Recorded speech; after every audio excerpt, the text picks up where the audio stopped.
Op turns to a local subreddit for help when his brother gets trapped in the Buffalo blizzard of 2022, which claimed 47 lives. Another user saves his brother and recounts the experience in which they almost became the 48th and 49th lives lost. Editor's note: for some general info, Buffalo, New York, is known for its snowy winters, but the blizzard of 2022 has been called the storm of a lifetime. 48 inches, 122 centimeters, of snow fell in about 48 hours. With the wind chill, the temperature was minus 30 degrees Fahrenheit, minus 34 degrees Celsius. The conditions were so bad that emergency services were suspended. 47 people died. Original post by u/Junzeman. Op made a post in r/Buffalo that was titled, "I need urgent help. My brother has been stuck in his car since the afternoon. He is near X address and is running out of gas. We have tried our best to contact the fire department, police, and tow companies but haven't received any help yet. Please, someone help me. Any help or suggestions would be greatly appreciated." A comment from a local about the conditions in the area. Volunteer firefighter here. Our trucks cannot move in this snow.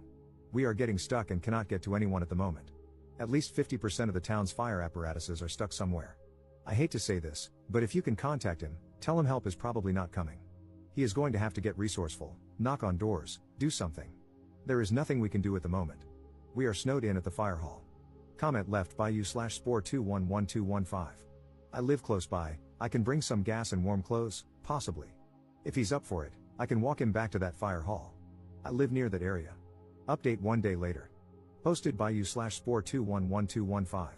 Saw another post on here saying someone was stuck on Genesee Street near Crabapples. Well, I think to myself, hey, I only live about half a mile from there. I bet I could help this person, and I make the decision to go. He's been stuck there all day, and his clothes got wet from the snow while trying to leave, so I knew he needed help. So, I'm getting myself ready.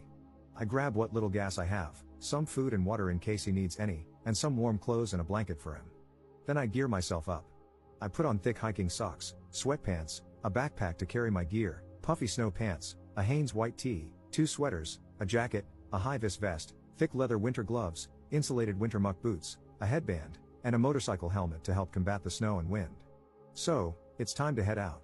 It's about 11 p.m., the wind gusts are still ripping outside, and snowdrifts can bring visibility down to zero. The motorcycle helmet is a mixed bag, helpful in some ways but also letting snow get stuck in my face, but overall, it was a good choice. Now, let me tell you, going to get this man was difficult. I'm a taller man myself, so the snowbanks weren't as much of a struggle for me, but unfortunately, when the snowdrifts reach up to my mid-thigh and every step has my foot dropping all the way down into the snow with no resistance, it turns just walking into a big task in itself. So, I'm making my way down the street, and it is difficult. I get that I'm wearing a motorcycle helmet and that it's hard to breathe in, but even when the visor was lifted, it was still hard to breathe, not only because of the snow constantly blowing in my face but also because walking itself was exhausting. I'm in decent shape, but trudging through those drifts is no easy task.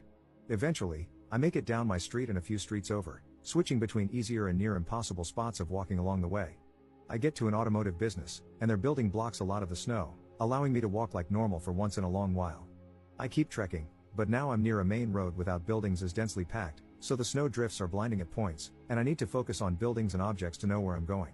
Eventually, I make it to the man's car after a good 40 minutes of walking, even though I only traveled 0.6 miles. So, I get to the car and give him some clothes because that's mostly what he was interested in. He didn't care for any gas, food, or water, but I made sure to offer it to him just to be sure. He changes and gets ready to make the trek himself with my help. After a few minutes, he's ready, and we're on our way. He says he talked with someone and has a house he can go to for warmth and safety for the night, about 0.3 miles away. Alright, sounds good, let's head there. We make our way there. The man is not well dressed for the weather, but you've got to work with what you've got. He has regular sneakers on, his pants, my snow pants that I gave him, the hat I gave him, the sweater I gave him, and his shirt underneath. He throws a blanket over his head as a kind of protection against the wind and snow. It's bad out. My tracks from just a few minutes ago are all but gone, but I know the way I'm going, so it's alright. We walk up the road to the cross street and quickly cross. It's hard to see or hear anything, so we can't really tell if a plow is coming, and we act fast to stay safe. Then we make it to the side street. Well, needless to say, that street hasn't been plowed in ages. Snow drifts reach near my chest, and with no paths available, it's time to trailblaze and make our own.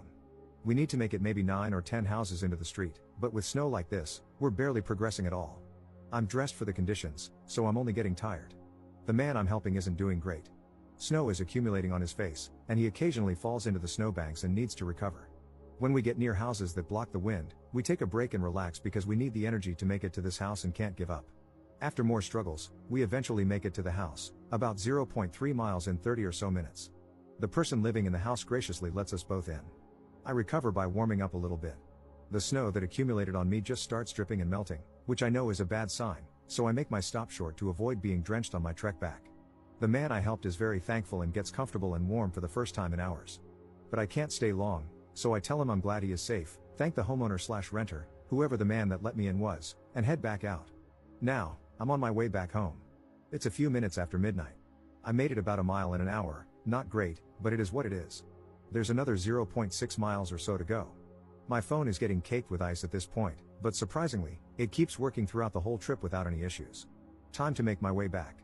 I can actually see my trail this time, so I use my previous steps to try and make my walk a little easier. I'm starting to struggle but no, I can't stop. Eventually, I make it back to Genesee Street and see a front loader messing around with some snow, I'm assuming for emergency vehicle traffic.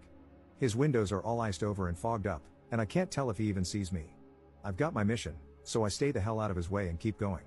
I give a wave and a thumbs up and continue making my way home. I cross Genesee quickly because now I know the plows are out, and I need to stay out of their way. Back in my neighborhood. My trail is gone, but I know where I'm going, or at least I think I do, so I keep making my way. I take a pit stop to call my girlfriend at home, letting her know I'm okay and all that jazz so she can relax. The phone call ends, and I continue on.